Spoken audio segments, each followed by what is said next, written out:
versículos 5 y 7 para la gloria de Dios. Juntos, hermanos, leemos la palabra de Dios. Dice así: pero ahora voy al que me envió, y ninguno de vosotros me pregunta a dónde vas. Antes, porque os he dicho estas cosas, tristeza ha llegado a nuestro corazón. Pero yo os digo la verdad, os conviene que yo me vaya, porque si no me fuera, el Consolador no vendría a vosotros, mas si me fuere, os lo enviaré. ¿Sea tan amable en tomar su lugar, hermano? El viernes que estaba aquí en la oración con los varones, hermano, yo me sentía muy enfermo de mi estómago, sentía que iba a estallar, y así me sentí prácticamente a medianoche, al amanecer, ya en la mañana. Me sentía muy mal de mi estómago y iba a hacer otras actividades y empezaba a leer la Biblia, hermanos, en este pasaje que acabamos de leer. Y posteriormente me dio hambre, es un breve testimonio, hermanos. Me dio hambre y busqué, ¿verdad?, comida. Y me acordé del hermano Guillermo Saucedo, que me dijo una vez cuando me dolía el estómago, que si me dolía, que fuera y me comiera un taco de carnitas, y agregó una palabra con fe. Y eso hice, hermano, fui a las carnitas y me comí una gordita de carnitas. Gracias a Dios, hermanos, pues se me quitó el dolor, ¿verdad? Y se me quitó toda molestia de mi estómago. Con fe fue la palabra, ¿verdad?, para la gloria del Señor. Hermanos, estamos, ¿verdad?, nosotros en un tiempo pascual, en donde el Señor Jesucristo termina la misión de redención, hermanos. Él fue crucificado en la cruz, fue sepultado y posteriormente resucitó y ascendió al cielo. El tema se titula, hermanos, la necesidad de la ascensión. Si vemos, hermanos, en el versículo 5 del capítulo 16, pero ahora voy al que me envió, y ninguno de vosotros me pregunta a dónde vas. Era necesario, hermanos, que el Señor Jesucristo fuera al Padre Celestial, y ahora está sentado a la diestra de Dios, a compartir lo que por derecho le corresponde, la gloria y majestad y poderío, porque son de Él. El Señor Jesucristo es Dios. Resulta entonces, hermanos, imposible poder pensar para cualquier mente humana que el Señor Jesucristo viviera en la tierra por siempre. No podía hacerlo, porque Él es la divinidad. Y también resulta imposible, hermanos, para la tierra el poder retener al Salvador del mundo, puesto que no lo podía retener. Él es el creador y fundador de ella misma. Gloria sea a Dios para siempre. Pero el Señor, ¿verdad?, delega a su iglesia un ministerio que Él inició, que es la redención. Hay una palabra profética, ¿verdad?, en los Salmos. Por más que procuré recordar la cita, no la pude recordar la cita bíblica, pero dice: siéntate a mi diestra hasta que ponga a tus enemigos por estrado de tus pies. Entonces, hermanos, el Señor Jesucristo le da ese privilegio, esa bendición, ¿verdad?, que los ángeles quisieran tener, de predicar su palabra, de cerrar el conocimiento, hermanos, y de expandir la fe o infundir la fe que Él nos enseñó. Yo le doy gracias a Dios, hermanos, que cuando antes de que yo viniera al templo, pues mi iglesia no existía ningún templo. Era como tradicionalmente el mundo se conduce, solamente 15 años, en bodas, en bautizos, y eso por la fiesta, realmente no era por el ritual ceremonial, era por eso. Pero gracias a Dios, hermanos, que aunque no vengan a este templo, van a otros templos. Ellos empezaron a buscar, ¿verdad?, del Señor. Adelante, hermano. 110:1 es la cita, hermano, donde dice: siéntate a mi diestra hasta que ponga a tus enemigos al estrado de tus pies. Entonces, hermanos, también un salmo, ¿verdad?, 46:1, dice: Dios es nuestro amparo y nuestra fortaleza, nuestro pronto auxilio en las tribulaciones. ¿Qué quiere decir esto, hermano? Que el Señor Jesucristo enviaba a los discípulos a predicar, pero me imagino los apóstoles, sus discípulos, ¿verdad? Se sentían confortados, se sentían cubiertos, se sentían protegidos, acompañados, poderosos, porque estaba con él la presencia del Dios viviente, hermanos. Obviamente, hermanos, pues había tristeza por los acontecimientos sucedidos con anterioridad antes de la ascensión, ¿verdad? Entonces sus discípulos, hermanos, pues fiel es nuestro Dios. Recordemos que la esposa es la iglesia y el esposo es el Señor Jesucristo. El Señor Jesucristo no iba a desamparar a su iglesia, no los iba a desamparar. El Salmo, ¿verdad?, dice, no temeremos en las tribulaciones. A veces la predicación del Evangelio, hermanos, la extensión de la fe, ¿verdad?, o la difusión de esta misma, acarrea consigo tribulaciones, hermanos.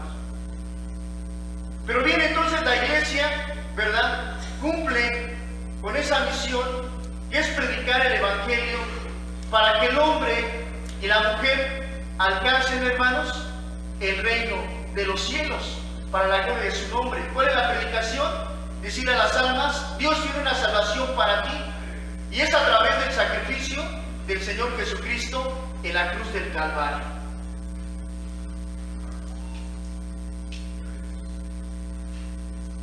Gracias le damos a Dios, hermanos, que hace un momento decía que Dios, ¿verdad?, es el esposo de la iglesia. Cuando dos personas contraen nupcias matrimoniales, dicen palabras fieles, dicen promesas que posteriormente van a cumplir. Gracias le damos a Dios que el Señor Jesucristo cumple las promesas que le designa a su iglesia. Y lo hace, hermanos, exactamente cuando Él está sentado a la diestra del Padre. Lo hace con la iglesia naciente en ese momento, hermano. Empieza a cumplir sus promesas. Hace un momento dije, ¿verdad?, que la iglesia empieza a trabajar en la predicación del Evangelio, pero para ello, el desamparo, ¿verdad?, o bien el no desamparo consiste en que el Señor Jesucristo inmediatamente después envía al Espíritu Santo, hermanos, para la protección de la iglesia, hermanos. Y bien es cierto, hermanos, ¿verdad?, que también, y eso lo afirma lo que acabo de decir en el versículo 7 del capítulo 16, que dice, pero yo os digo la verdad, os conviene que yo me vaya, porque si no me fuera el Consolador no vendría. Entonces el Señor Jesucristo cumple, hermanos, su promesa. La palabra del Señor fue y es, hermano, cumplida al pie de la letra. Dice San Mateo 5:10, para la gloria del Señor, hermanos.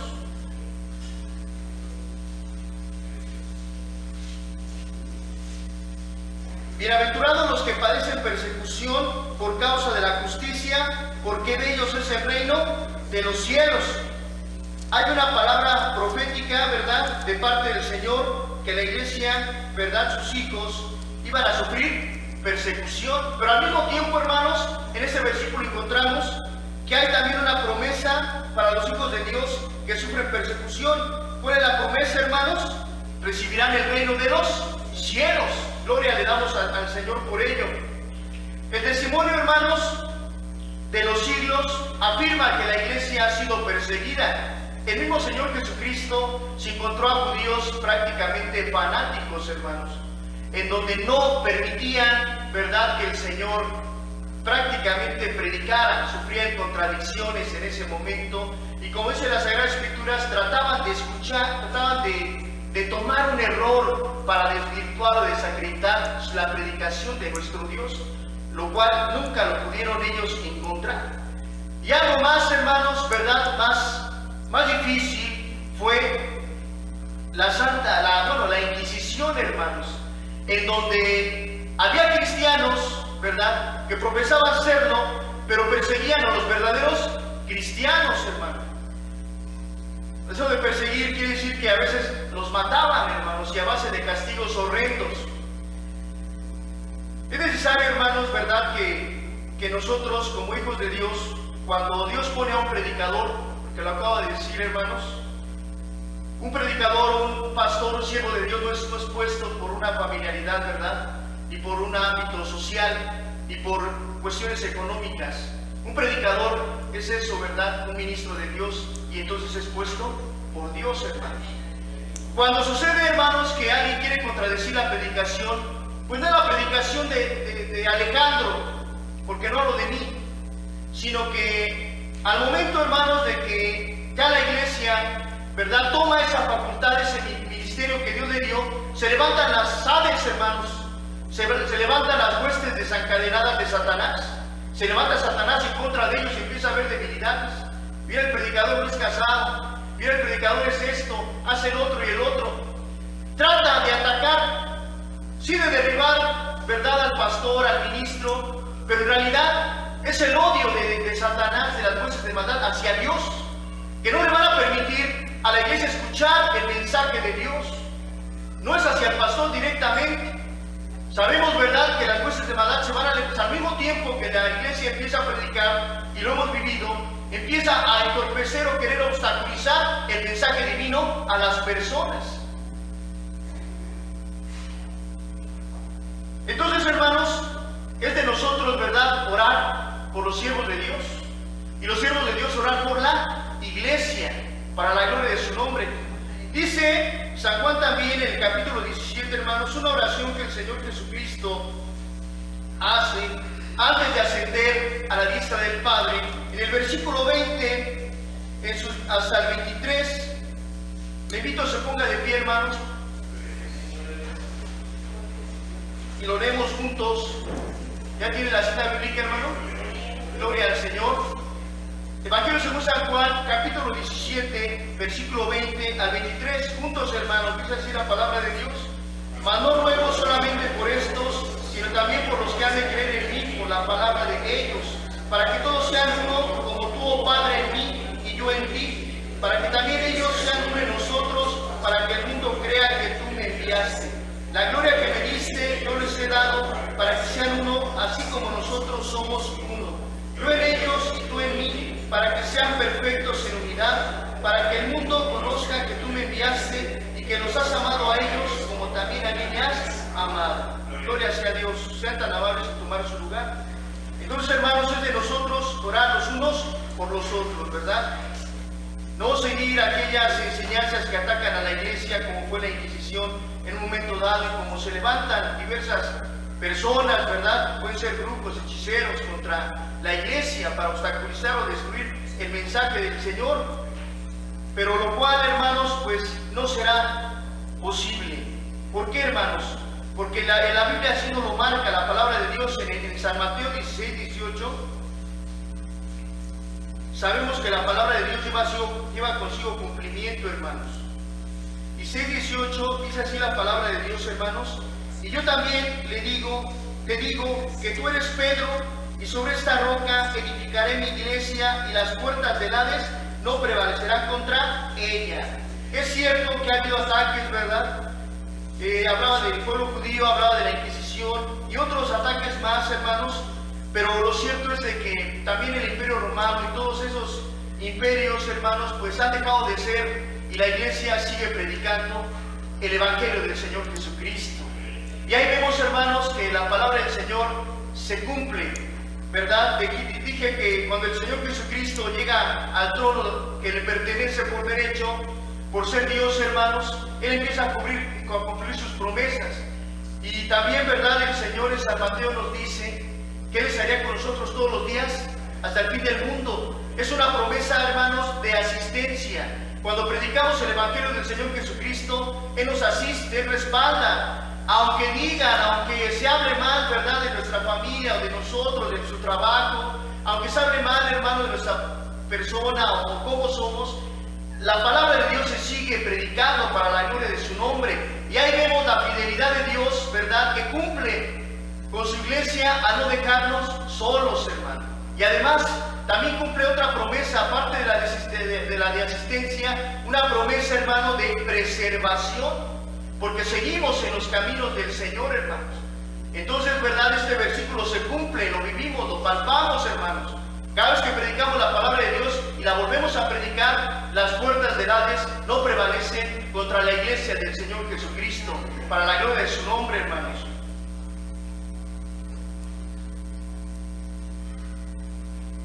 Entonces, hermanos, ¿verdad?, el Señor Jesucristo, para que sus palabras se cumplieran tal cual Él las dijo, hermanos, envía al Espíritu Santo a su iglesia, hermanos.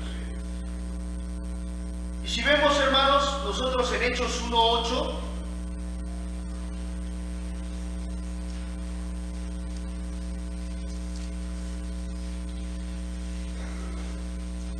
póngase de pie, hermano, vamos a leer esa cita para la gloria del Señor. Hechos 1:8, hermano, dice así la palabra de Dios. ¿Está listo? Amén. Gloria a Dios, aleluya. Pero recibiréis poder cuando haya venido sobre vosotros el Espíritu Santo, y me seréis testigos en Jerusalén, en toda Judea, en Samaria y hasta el último de la tierra. Sea tan amable en tomar su lugar, hermano. Cuando viene, verdad, el Espíritu Santo a sus discípulos, hermanos, lo envía y llega el Consolador para hacer una función de consolación a los discípulos en ese momento. Hablábamos, verdad, que pues estaban siendo perseguidos, el Señor Jesucristo había sido crucificado, obviamente la iglesia necesitaba consolación y solamente lo puede hacer el mismo Dios. El Señor Jesucristo es Dios, el Espíritu Santo es Dios. El Espíritu Santo empieza, hermanos, a consolar a la iglesia, pero, hermanos, también los llena de poder. Y no tan solamente, hermanos, consuela a la iglesia presente en ese momento. Consuela, hermano, consoló en su momento, ¿verdad?, a los siervos de Dios, al hermano José Mejía, al hermano Felipe Sánchez, a ustedes, al hermano Aaron Cortés, a todos los siervos de Dios presentes y a todos los siervos de Dios en el futuro y de todos los tiempos para la gloria de su nombre. Porque Dios es fiel a su iglesia, es fiel a los que creen en Él. Lo llena de poder, hermanos, y el efecto es de que la iglesia se lanza, ¿verdad?, a la conquista del mundo, hermanos. Pero ya no lo hace confiados en una ciudadanía. Recuerdo aquel apóstol Pablo, ¿verdad?, que era muy renombrado, el que era fariseo, saduceo, había una jerarquía de clases. No lo hacemos, ¿verdad?, confiando en una raza, ni lo empezaron a hacer confiando ellos, hermanos, en una simpatía, ¿verdad?, por cuestiones carnales, sanguíneas. No lo hace confiando en su elocuencia, hermanos, ni en su capacidad económica. El apóstol Pablo decía, ¿verdad?, que todo eso lo tenía por basura, su posición económica. Ellos lo hacen confiando ya, hermanos, en el poder de Dios. O sea, se lanzan a predicar el Evangelio, hermanos, sin temor al peligro, hermanos. Lo que pasara, ellos lo ponían en las manos de Dios. Eso es lo que el Espíritu Santo pone en su iglesia para la gloria de su nombre.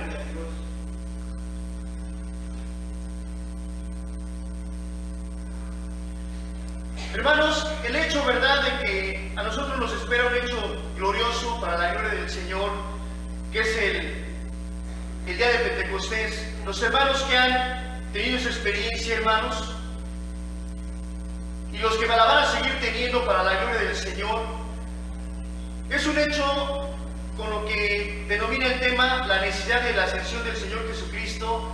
Es un acto, hermanos, ¿cómo puedo manejarlo? Reversible. Al momento que un hijo de Dios es investido del poder de lo alto, se reafirma entonces que el Señor Jesucristo está sentado a la diestra del Padre. Porque Él dijo, voy a enviarte el poder cuando esté a la diestra del Padre, con el Padre. Entonces, cuando alguien recibe ese poder, hermanos, alguno de sus hijos, se reafirma que Él está en el trono, hermanos. Gloria sea a Dios por ello. El Señor Jesucristo, hermanos, nos invita, ¿verdad?, a su iglesia a continuar lo que hemos estado haciendo, ¿verdad?, año tras año, en la Semana Santa, en la Semana de la Pasión, seguir predicándole, ¿verdad?, obviamente sí a nuestra familia, nos crean o no, predicándole al mundo, en la explanada, en la escuela, en el trabajo, a seguir cumpliendo la obra de redención, la cual nos dejó. Es cierto, hermanos, que van a vivir tribulaciones, Es cierto, hermano, que las jueces de maldad, cada vez que usted se disponga a predicar el Evangelio, se van a volver a levantar contra su iglesia otra vez. Pero también es cierto, hermano, que otra vez el Todopoderoso estará con nosotros. Y el Espíritu Santo, hermanos, nos guiará a toda victoria, hermanos. Preparémonos, hermanos, para ese acontecimiento maravilloso, ¿verdad? Que el Señor Jesucristo lo prometió a su iglesia y que Él es fiel para cumplir sus promesas, para la gloria de Dios.